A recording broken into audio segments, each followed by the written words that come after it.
E agora você pode ajudar este trabalho através da vaquinha. Link na descrição.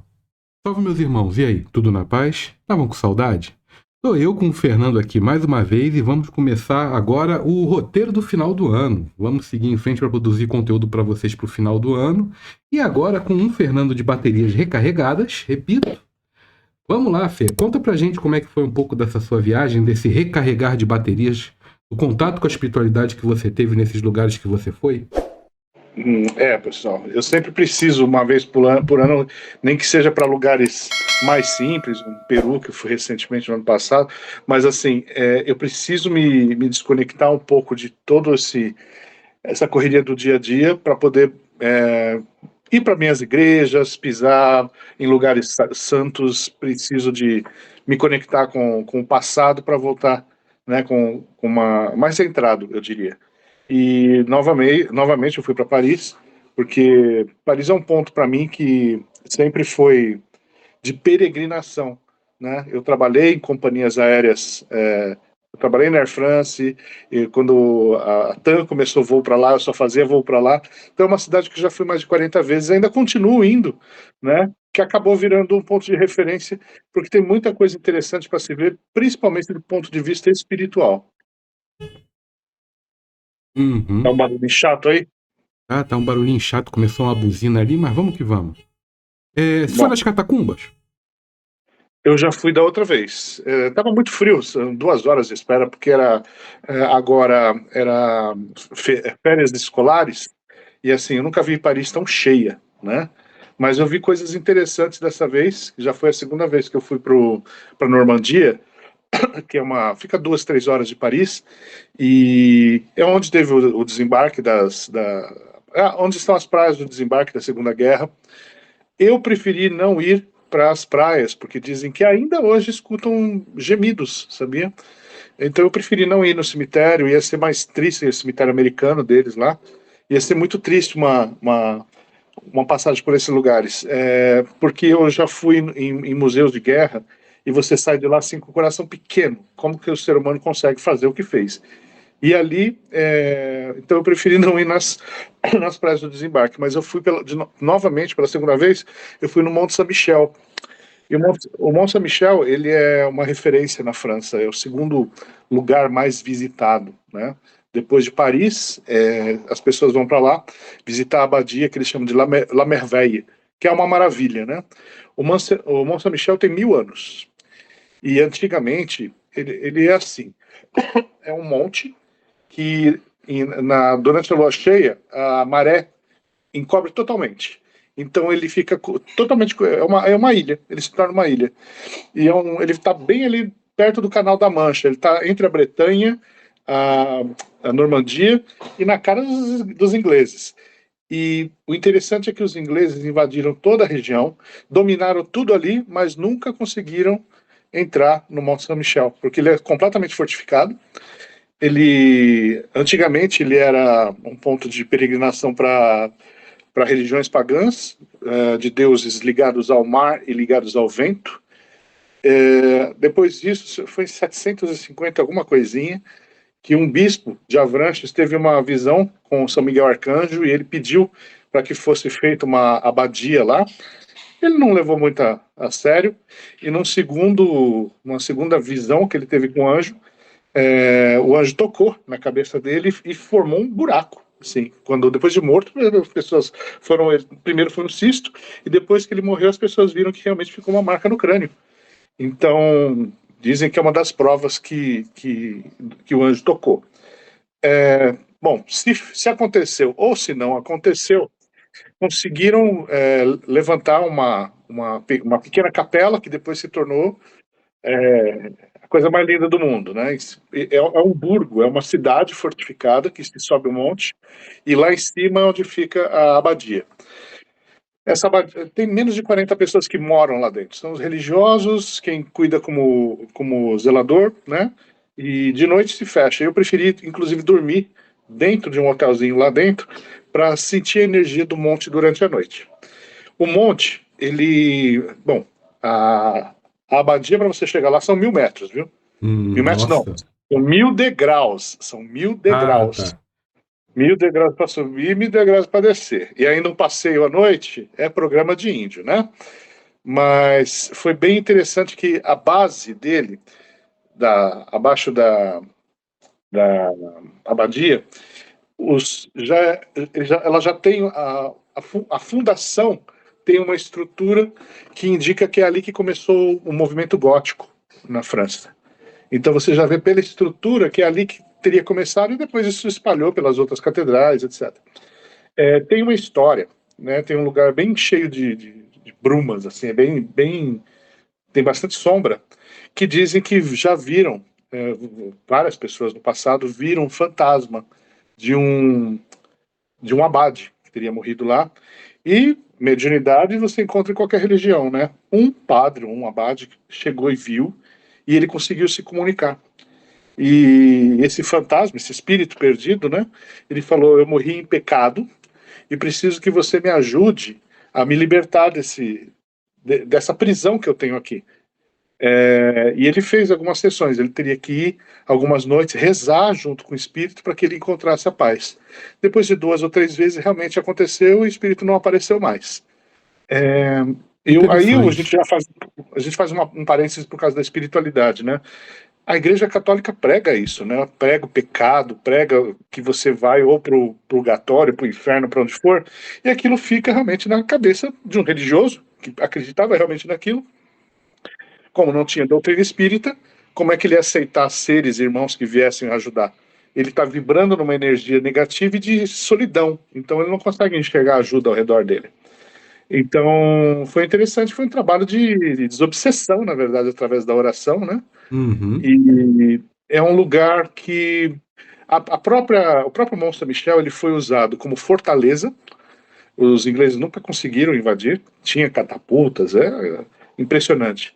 Ele foi usado como a abadia, ela era como centro religioso, claro, que tem muito a ver com alguns salões lá, com os filmes do Harry Potter. Parece que tanto Harry Potter quanto o Senhor dos Anéis. Eu tenho certeza que a cidade de Gondor, do Senhor dos Anéis, foi inspirada no Mont Saint-Michel. É igualzinho. É muito parecido. Eu não sei se você tem essa mesma emoção, você deve ter, com certeza. Mas tudo isso, dessa arquitetura gótica, essas coisas mais antigas, mexem com a gente de uma forma muito boa, porque reverbera com a gente com aquilo que a gente pratica. Comigo sim, porque particularmente eu sinto que eu já tive encarnação na França. Então é um lugar assim que eu me sinto muito. Sente o Pai Parece que eu Joaquim já sou de lá. entregou que você teve, sim. Parece que eu sou de lá mesmo. E aí, o que acontece? Você vai reconhecendo os lugares, né? Parece que é tudo muito natural. O interessante existe uma linha, eu não sei se eu já falei com você, João, uma linha do Arcanjo Miguel que começa na Inglaterra e ela é uma linha reta que vai até Israel. Passa por vários centros religiosos dedicados ao Arcanjo Miguel, na Itália, em vários lugares, até chegar em Israel. Então depois a gente pode colocar também algum exemplo disso. E ninguém pensou nisso na época. Simplesmente foram fazendo centros religiosos dedicados ao Arcanjo Miguel e ela forma uma espada comprida, né? Coisa interessante. Alguns existem uma lenda que esse Mont Saint-Michel seria quando São Miguel Arcanjo aprisionou o demônio, o monte seria o tampão, né? Porque ele sobressai, ele sai para fora do mar, seria o tampão para isso. Mas eu acho que é muito mais do que isso. Ele também foi prisão durante muito tempo. Então ele serviu como centro religioso, como prisão, como fortaleza. E ele é um representante da França, assim, poderosíssimo, porque os ingleses tentaram de tudo e ali ninguém entrou. Então ele Verdade. é um sinal de resistência mesmo, né? Então, quando ele representa tanto para as pessoas que vão lá buscar, eu tenho que ser resistente nisso, eu tenho que vencer, eu tenho que conseguir, assim como esse monte ficou de pé por 1000 anos, né? Então é muito. E à noite, principalmente a nossa caminhada à noite, você sente aquele ambiente da Idade Média mesmo, né? Então você pensa muito em tudo que aconteceu, tudo que acontece, e que ali, inclusive a Igreja Católica tem uma norma, um direito canônico aí, que para cada pessoa que peregrinar até o Monte São Michel, ela tem 7 dias de de perdão no purgatório. Então, se a pessoa for lá, ela fica 7 dias, sai 7 dias antes, se ela estiver no purgatório. Então, eu já ganhei 14, porque eu fui da outra vez, e fui dessa vez, se eu acreditasse purgatório, já pensou? A que ponto a igreja chegou de dominar até mesmo a permanência do espírito no purgatório? Né, infelizmente, eles fizeram isso, e as pessoas acreditam, tá? Eu Mas quero. Desculpa, Fê. Eu queria muito que você me desse uma opinião. Você deu agora algumas histórias, algumas lendas, mas o que você sentiu? Como você se sentiu lá? a mesma coisa que eu senti lá no Senhor do Bonfim, na Bahia. Quando você chega no Bonfim, você sente que tem espíritos ali, né, de origem cristã, católica, povo do candomblé, umbanda. Você sabe que você não está sozinho perto daquelas fitinhas. É a mesma coisa, quando você chega lá, você não está sozinho. Mas eu saí leve, dali eu saí leve. Isso é Um uma. lugar que eu esperava que fosse sair leve e não sair foi de Edimburgo, mas aí a gente já vai falar sobre Edimburgo. Tá, antes da gente entrar em Edimburgo, foi lá que foi em Edimburgo que você visitou aquele museu? Esse museu foi em Londres. Em Londres? É, Vamos foi no abordar Museu de ele Londres. antes? Vamos abordar ele antes, que eu quero saber a tua sensação também. Eu quero, o foco é entender a tua emoção, porque você está fazendo todo esse processo, você está se reenergizando, se conectando com a sua espiritualidade e tendo contato com outras. E aquele processo foi muito interessante. Fala pra gente dele. Visitar alguns pontos do museu muitas vezes acaba se tornando até desgastante. Eu sempre quis conhecer o Museu Britânico e é assim, eu tive contato, não estou tocando, mas vendo artefatos, arquitetura, pintura, é, de história até do povo assírio, que foi o povo mais sangrento que existiu. Uhum. A hora que eu entrei naquele setor, eu fiquei pesado. Parece que ainda tem coisa lá, né? Aquela coisa de... É aquele povo que aparava a criança na espada, né? Jogava para criança e aparava na espada e cortava no meio. Então foi o povo mais sangrento que existiu. E na parte do Egito, né? Eu não sei se era por cansaço, que é tanto degrau que você sobe, que a parte do Egito, se não me engano, está no sexto pavimento, se não me engano. E você sobe, sobe, sobe, sobe. Quando você chega lá, você está cansado. Então já está com dor física. Mas quando eu entrei na parte das múmias, especialmente, uma coisa é você conseguir fazer as coisas lentamente, mas tinha muita gente. E a múmia que mais chamou a minha atenção, eu tirei foto. Eu tenho um problema com múmia, né? Eu viajo desde que eu tinha 20 anos e todas as vezes que eu tiro foto de múmia, alguma coisa acontece. Ou a foto queima, ou ela fica distorcida, ou é a única. Na época a gente revelava a foto, é a única que não revelou. Então quando eu tirei aquela foto, na hora eu não percebi, mas na hora que eu cheguei ali do lado, porque as pessoas estão olhando como se fosse simplesmente um boneco dissecado, e no meu coração foi assim: me deixem em paz, sabe? Foi dito isso para mim no meu coração: nossa, me deixem em paz. Tanto que eu não fiquei muito, tirei uma foto como lembrança, que a gente tirou 5.000 fotos nessa viagem. Depois que eu fui ver em casa, você ampliando, depois o João coloca inclusive a imagem, João, você ampliando em cima do rosto, é, é a foto como uma pessoa em desespero, como se estivesse gritando, desesperada mesmo. Então, aquilo me impressionou. E aí, o que é que eu posso dizer que pode ter acontecido? O Flávio estava do Pera, meu pera, lado, o pera, Flávio pera, estava pera, do meu pera, lado. pera, pera, pera, pera. Você agora que está assistindo a gente vai ver essa foto agora. Pronto, você viu. Agora continua, Fernando, por favor. Quando o Flávio é médium, eu sou médium, ele estava do meu lado. Quando eu tirei a foto, apareceu essa figura. É, pode ser que esse espírito que estava preso, ou está preso lá, porque, gente, para poder mumificar, vai muita reza, né? Tudo ali, eles deixam o corpo intacto para o espírito estar intacto no outro mundo. Imagina você estar abrindo, mexendo com aquilo que é sagrado, que não teria nem que ser mexido, e tratando aquilo como simples objeto de observação. É como se a minha mediunidade, ou a mediunidade do Flávio, que estava do lado, fez com que o perispírito, ou ou talvez o nosso ectoplasma fizesse com que aquilo ali se manifestasse. Na hora eu senti um incômodo e falei, não quero ficar aqui. Mas depois, olhando as fotos, a foto não foi manipulada, não foi nada. Inclusive, eu apaguei do meu celular. Mandei para você, mas eu apaguei. Porque, afinal de contas, por respeito a um morto, né? Mas foi isso que eu senti, né? Ali no museu, foi essa carga pesada. Sabe, quando você mandou a foto, eu não estava perto, não tem como eu sentir, mas a impressão é Hum. que as possibilidades, como você bem falou, imagens, energia residual, tanto da pessoa quanto do ritual e das pessoas que fizeram o ritual, pode ser realmente o espírito que ainda, infelizmente, se encontra naquela situação. E Uhum. eu acredito que dentro daquele local, o que mais tem é fluido animal de gente que está Ah, andando por ali para que possa se plasmar a ele e qualquer outra coisa que esteja ali ainda preso. Só que é difícil a gente pensar que sabe-se lá quantos séculos se passaram para uma pessoa, 34 séculos. 34 34 séculos. séculos, uma pessoa tá experienciando um processo e ainda está assim, né? Esperemos que seja só energia residual desses antepassados que estejam ali, não seja o espírito, mas uma pena se for. Mas quando eles faziam, existia todo um sistema de magia, né? Os egípcios eram grandes magos. Eu nem Então, fale. talvez para não deixar o corpo mesmo, era para ficar junto com o corpo, né? Então, foi uma coisa bem interessante. Com múmia, eu prefiro não mexer, né? E outra coisa muito interessante, Edimburgo, uma cidade lindíssima, é uma cidade que ficou no tempo. Ela ficou, eles mantiveram a estrutura medieval linda, né? Muitos castelos, tudo.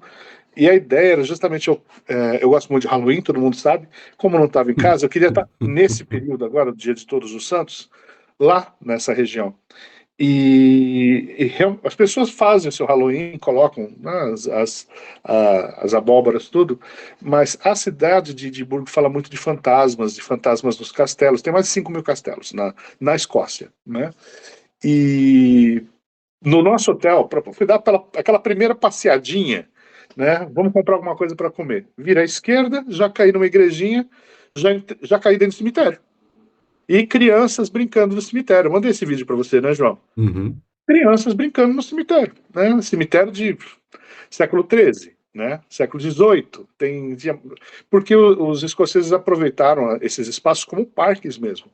Então você já sai ali, já cai num parque muito famoso da cidade, que é do lado do castelo, e outros lugares também, inclusive num outro cemitério que eu não fui, a autora do Harry Potter dizem, né, que ela tirou várias ideias dos nomes das tumbas que ela via no cemitério, né, os nomes dos personagens que ela via nas tumbas, se inspirou ali.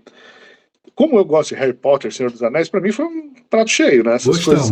Gostamos. Você chega tem uma rua chamada Princess, não? Victoria Street. Ela é igualzinha ao Beco Diagonal. Ela é a inspiração para as lojinhas do Beco Diagonal. Então, e tem loja do Harry Potter lá, todas essas coisas. O que é que eu senti de espiritualidade lá? As pessoas não falam de espiritualidade. Porque a Escócia foi para quem assistiu Coração Valente, para quem assistiu Outlander, né? É um lugar que foi nossa, muito sangue, Um né? berço de Muito, muito, mitologias também.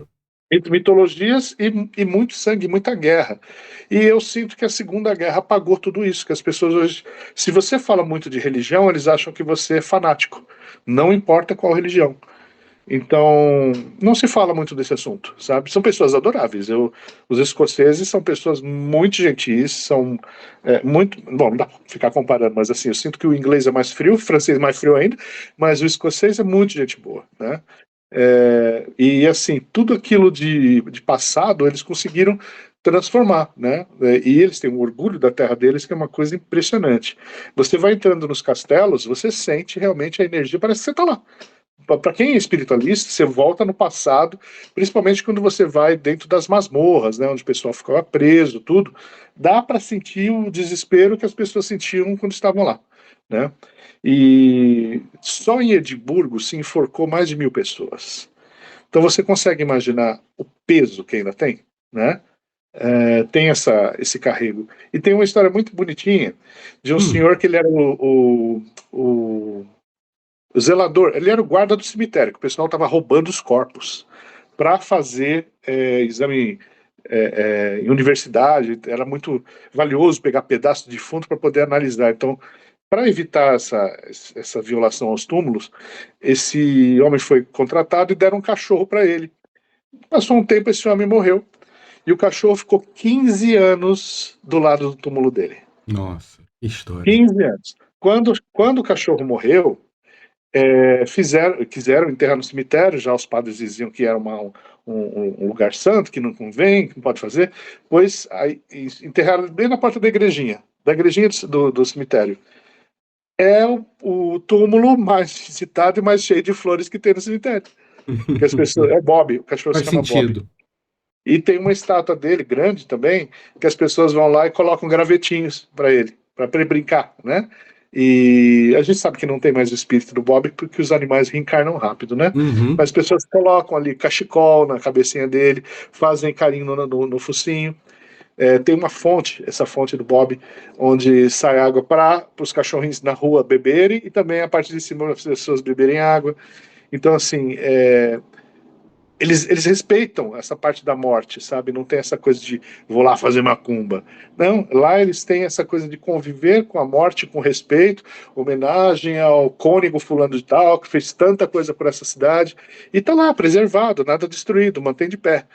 Mas é uma cidade que eu tive pesadelo 3 noites. Três Hum. noites, porque a gente é espiritualista, a gente sente, né? Outros lugares que eu já senti no Brasil, porque conheço muito o Brasil, Porto Velho. Eu tinha problemas em Porto Velho, Manaus, que eu não conseguia dormir, né? Aí eu associo isso às batalhas, principalmente dos índios Manaus, né? Que eram as batalhas eram sangrentas. Então é um lugar assim que para poder se estabelecer, muita batalha aconteceu. Bogotá também. Tive alguns problemas pra, de sentir aquele pesadelo, você não está acordado nem dormindo. Uhum. Mas essa viagem foi muito legal, justamente que eu voltei completamente, bom, quebrado, né? Quebrado de tanto que eu andei, mas de pisar em outras terras, né? E entender a história de lá, porque aqui no Brasil a gente não é muito ligado em história, né? As pessoas não gostam, eu gosto muito. Nós Então, gostamos. Verdade. quando você pisa num lugar onde aquilo aconteceu, te faz refletir muito, sabe? E eu pretendo voltar para Edimburgo, que é uma cidade que, enquanto Londres tem 8 milhões, Edimburgo tem 500 mil. Então ela é bem menor, mas assim, é fascinante. Mas deu para aproveitar bastante essas férias, foi muito cansativo, mas deu para aproveitar bastante, sim. De todas essas histórias que você contou, eu gostei muito, é claro, principalmente da questão do sentir. Fora o teu jeito de recarregar as baterias, mas eu queria saber de Loch Ness. Loch Ness. É a única coisa. Meus irmãos e irmãs, bruxos e bruxas que nos ouvem. Ele passou em um monte de castelos. Se fosse o João passando nesse monte de castelos, eu tinha pego pelo menos uma pedrinha de cada um deles. É, Energia de força, energia de realeza. Potencializa você as pedrinhas dos castelos. Mas conta de Loch Ness. Loch Ness é um lago muito profundo, né? Dizem que esse ano já foi avistado 2 vezes, né? Eu, particularmente, acho que é um plesiosauro. E eu acredito em energia, em portais que se abrem, e é assim como o Sasquatch. Aliás, a gente pode falar com a cara sobre o Sasquatch, que eu fui para os Estados Unidos, lembra, na terra lá do Monte Shasta? Uhum. Lá é onde aparece o pé grandão, que é o Sasquatch. Existem portais onde esses seres pegam e saem de outra dimensão e aparecem, né? Eu não Uhum. vi a Nessie, né? Dizem que é uma fêmea. A Nessie eu não vi, mas eu acredito que é um plesiosauro. Eu perguntei pro guia turístico do meu lado, ele falou assim, it's a big fish. Então ele acha que é um grande peixe, que você mesmo falou que tem um peixe lá, um tipo de um Cirulo. bagre, né? Cirulo. É, seja peixe, seja dinossauro, é alguma coisa grande, mas eu não consegui ver nada. Eu acho que o Mas cirulo é comum desde a Noruega até aquela parte do mundo. Eu sou bem franco, eu sempre quis. Esse é um estudo que eu fiz à parte, eu já comentei em vídeos muitos anos atrás, que são curiosidades particulares que a gente não costuma abrir, senão começa a falar teoria da conspiração e não fica legal, mas se chama criptozoologia, é uma coisa que eu gosto. Eu gosto Uhum. muito. Ahn, eu nunca vi nada que viesse em mim e dissesse, é verdade. Mas Aham. teve um vídeo que me deixou com a pulga atrás da orelha. Eu não sei se eu vou conseguir localizar esse vídeo para botar aqui, mas se eu achar, eu coloco. Os caras estavam no barco fazendo um trabalho jornalístico com as pessoas que estavam no barco. Eles não estavam ali para isso. E aí apareceu e gravaram. Se fosse aqui no Brasil, como eu falei para você, eles disseram, filmaram uma jiboia, filmaram uma sucuri que estava alimentada. E Aham. aquilo ali, aquele ambiente não mantém uma cobra viva pelo frio e pela É. quantidade de alimentação. Não tem um habitat natural. Aquele vídeo me deixou com a pulga atrás da orelha. Eu não saberia dizer se fosse um plesiosauro, realmente seria algo interessante, embora todas as pesquisas que aconteceram não mostrou nada. Somente a questão dos portais. E portais nós sabemos que existem, independente de quem possa concordar ou não concordar conosco. Portais que variam de acordo com a sua densidade. A gente sabe disso. Trabalhamos com isso, Aham. né, Fernando? É. Então, assim, que lazai, lazai. Lazai, lazai. Então, justamente. Então, foi uma viagem bem interessante para poder sentir a espiritualidade de lá, para recarregar, para voltar e sentir a espiritualidade daqui, porque eu já estou de vento em popa. Esse ano eu vou passar. Normalmente, no mês de dezembro, eu dou uma parada, eu paro de atender mais ou menos por volta do dia 19. Esse ano eu vou direto. Se bobear, vou estar comendo peru atendendo o povo aqui no Tarô, nos Búzios. Que assim Mas, seja. E tem mais uma coisa, Fê. O pessoal aqui do canal, eles sentem muita saudade desses bate-papos e sentem saudade também do nosso povo. sim. Então, agora que você voltou de energia renovada, aí tem trabalho para seu Tranca, pai Joaquim, seu Ventania, Dona Quitéria, Dona Mulambo, todo mundo tá com saudade delas também. Vamos chamar agora, na semana que vem. Bom, essa semana a gente já vai se programando e gravando um com eles por semana, né? E Uhum. vamos fazer até o final do ano aí. Vamos sim. Olha, meus irmãos e irmãs, esse foi um vídeo compartilhando experiências de histórias de viagem, histórias de fantasma que são muito boas, todo mundo gosta, não é? Uhum. É. Al- Algumas experiências assim, eu não costumo muito, o Fernando é muito mais aberto do que eu quanto a essa questão de abrir, se expor um pouco mais da sua vida pessoal. Eu sou meio reticente quanto a isso, capricorniano. Me deem o benefício de não falar muito. Mas eu acho que é interessante porque compartilhar histórias mostra similaridades e mostra que muitas das vezes nós temos interesses parecidos com coisas que mexem com o nosso coração, porque visitar pontos históricos, quando você gosta disso, mexe com o nosso coração. E viajar é sempre bom, né, Fernando? Sim, sim. Não sejam É, como o João que fica que nem um caramujo dentro de casa. não, vale a pena guardar um dinheirinho e peregrinar pelo mundo, que a gente vai aprendendo sempre bastante coisa, né? Eu tive uma história no Peru, não sei se eu Hum, comentei com você, e numa cidade que se chama Pisac, né? Ela é bem no alto, e a nossa amiga, a nossa guia, chegou e falou assim: coloca a mão no portal, mas não encosta. Eu senti realmente choque na minha mão. E parece que eu tive uma visão assim na época das batalhas, eles invadindo e defendendo. É um Outlander, é bem legal, para quem tem essa sensibilidade, é interessante ir lá conhecer essas coisas. uhum. Fê, obrigado por compartilhar essa experiência aqui comigo e com todo mundo. Meus irmãos e irmãs, muito obrigado por acompanhar o trabalho. Não esqueçam de deixar o like, se inscrever no canal, compartilhe o vídeo, pelo amor de Deus, se você gostou. Aqui tem o nosso QR Code se você quiser nos ajudar e seja membro do canal porque toda ajuda é necessária e bem-vinda se não desequilibrar vocês. Meus irmãos e irmãs, muita paz, muito axé e até o nosso próximo programa. Fiquem na paz. Fernando? E não se esqueçam da gente, olha lá o nosso canal lá no Terreiro, estamos voltando a trabalhar, as entidades respondendo algumas perguntas e vocês acompanham o nosso trabalho por lá. Casa Nossa Senhora do Rosário. Link aqui na descrição. Fiquem na paz.